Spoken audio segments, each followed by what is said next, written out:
We had a client who she was moving a lot of her things into storage, and she went to U-Haul and she rented a trailer.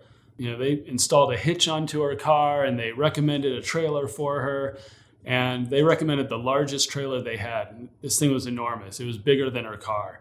Her car had a 1,500 pound towing capacity, and they rented her a trailer that was 1,800 pounds empty. Ultimately, the trailer wound up weighing something like 4,500 pounds. And her car only weighed 3,500 pounds.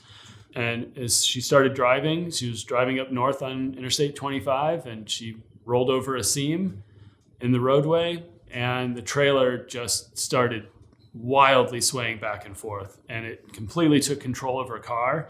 She was trying to get to the side of the road, but I think everything was happening so fast. At that point, the trailer was in control, and it made her car roll over.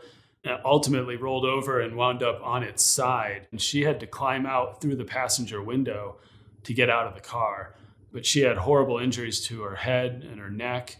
She had a traumatic brain injury, and it ultimately affected her for the rest of her life and will continue to. The case itself went to a trial. Well, it was an arbitration hearing. So it's like a trial, but there's just one person who makes all the decisions. And we heard evidence for 5 days, often going into 7, 8 o'clock at night. And U-Haul fought tooth and nail in this case, because what we were saying and our position on the case is that U-Haul's business practice was unsafe. They had a practice of ignoring the car manufacturer's towing capacities. And they thought that they knew more than the car manufacturers. And ultimately, they were wrong.